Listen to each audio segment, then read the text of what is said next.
Meus irmãos, qual deve ser a atitude correta diante da oração? Veja, o Salmo 5 diz assim: Dá ouvido, Senhor, às minhas orações, e acode ao meu gemido. Escuta, Rei meu e Deus meu, a minha voz que clama, pois a ti é que imploro. De manhã, Senhor, ouves a minha voz. De manhã te apresento a minha oração e fico esperando. O pastor John MacArthur, ele diz que a oração é natural para o cristão, é a respiração vital do crente. A razão pela qual alguns crentes andam tão abatidos e exaustos é que prendem sua respiração espiritual quando deveriam estar abrindo seus corações para Deus e recebendo a atmosfera divina que os cerca, ou seja, a sua divina presença. Aquele que não estiver fielmente em oração luta constantemente contra a sua natureza espiritual, está segurando seu fôlego espiritual. Uma boa maneira, meus irmãos, de conhecer um cristão é observar sua oração. Por ser uma exteriorização do que há no íntimo, quando vemos alguém orar, conhecemos um pouco do que há onde somente Deus pode ver. Daí, você observa um pouco da teologia da pessoa. Geralmente, quando a pessoa ora, ela vai demonstrar ou um conhecimento superficial ou um conhecimento profundo sobre Deus. Outra coisa que a oração vai demonstrar é o que de fato está no coração da pessoa. Quais são os seus anseios, quais são suas prioridades, mas o que desejamos observar aqui é sobre qual deve ser a atitude correta diante da oração. Será que nós entendemos que Deus é soberano? Será que entendemos que nós somos inteiramente dependentes dele? Quem ora, meus irmãos, deve entender isso. Davi nos dá um bom exemplo disso. Basta olharmos aí para o Salmo 5 e observarmos como era o dia a dia de Davi.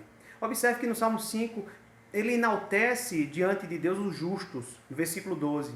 E ele enaltece também aqueles que confiam e amam o Senhor, justamente porque eram pessoas que ele tinha em menor número ao seu lado. É provável que os versículos 4 e 6 demonstrem as características das pessoas que causavam problemas e riscos para o rei de Israel. São pessoas iníquas, são pessoas arrogantes, enganadoras, violentas. Gente assim causa sofrimento a todos quantos estão ao seu redor. Sabendo da presença e do risco que os inimigos representavam, Davi fez o correto.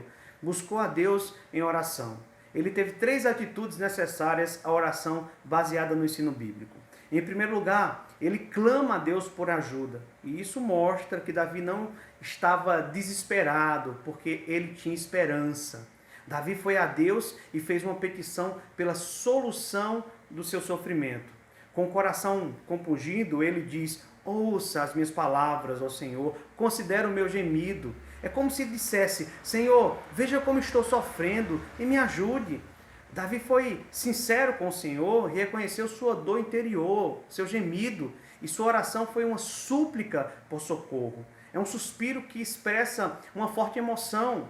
Não é uma oração formal, não era uma oração vazia, como muitas vezes nós costumamos fazer. Meus irmãos, se nós oramos com devoção e com fé, nós temos razão para ter esperança de que Deus terá conhecimento da nossa situação. Davi diz: dá ouvidos às minhas palavras, ó Senhor. Mesmo Deus estando no céu, seus ouvidos estão abertos às orações do seu povo.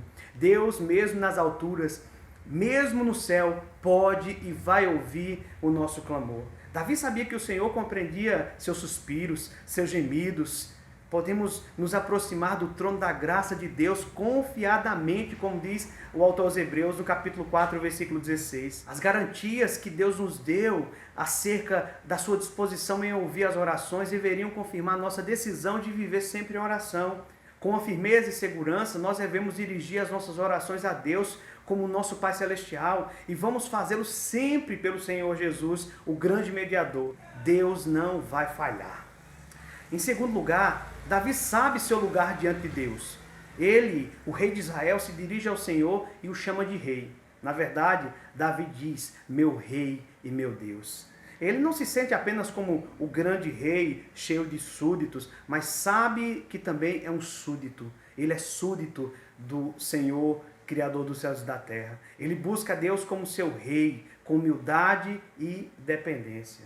Meus irmãos, nós devemos colocar diante do Senhor os nossos problemas, aguardando a solução que Ele dará. e não impondo a solução que queremos ver realizada. Buscamos muitas vezes manipular Deus com nossas orações e nos iludimos ao pensarmos que se tivermos uma vontade firme e demonstrarmos uma oração, um desejo ardente de conseguir alguma coisa, Deus nos ouvirá e atenderá a nossa petição. Muitas vezes oramos buscando alcançar aquilo que satisfaz a nossa vontade e deixamos de nos colocar nas mãos de Deus para que Ele faça em nossas vidas a vontade dEle.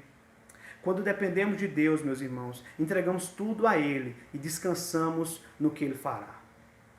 E, finalmente, em terceiro lugar, ele espera pela atitude de Deus.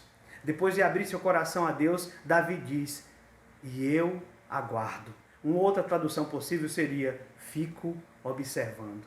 Na verdade, essa palavra demonstra que Davi confiava tanto no poder como na sabedoria e no amor de Deus, que depois de orar, ele realmente esperava pela resposta, qualquer que fosse. Isso não significa deixar de fazer o que é de sua responsabilidade, mas deixar de fazer o que não é, além de se abster de atitudes erradas por uma boa causa. Apesar de ser rei, Davi esperava como servo que o seu Senhor e nosso também agisse. O que fica claro aqui para nós, olhando não só para esse salmo, mas também para todos os demais que Davi escreveu, nós observamos que ele esperou pacientemente por uma resposta do Senhor. Davi ficará agradecido se o Senhor negar o seu pedido. Ele terá paciência e ele vai continuar orando, esperando. Ele não vai enfraquecer porque ele confia no Senhor. Será que nós temos tido essa mesma atitude como crentes no Senhor, de esperar confiantemente por Ele? É hora de mudar nossa postura diante da oração. Que exemplo a ser seguido por todos nós. Davi aponta para o Senhor Jesus Cristo, que é o verdadeiro homem de oração. Jesus, em todo o seu ministério público, demonstrou a sua confiança, a sua dependência, a sua entrega total à vontade do Pai. E Jesus sempre estava continuamente orando. E ele deixou isso bem claro para os discípulos, que lá no Getsêmani não conseguiu orar algum tempo com Jesus. E Jesus disse, olha, na verdade o espírito está pronto, mas a carne é fraca. Que essa atitude aqui de Davi no Salmo 5 seja um incentivo, seja um exemplo para nós, para que nós venhamos deixar de tomar caminhos tortuosos, a fim de fazer o que é do agrado de Deus, orando, nos dedicando a Ele em oração, mas não qualquer oração. A oração com atitudes dignas daquilo que Deus nos ensina na sua palavra, com súplicas e quebrantamento, com humildade e dependência, crendo que Deus agirá no seu tempo de acordo com a sua soberana vontade. É assim, meus irmãos, que nós temos que proceder. Que Deus nos ajude por sua graça e por suas misericórdias. Em nome de Jesus. Amém.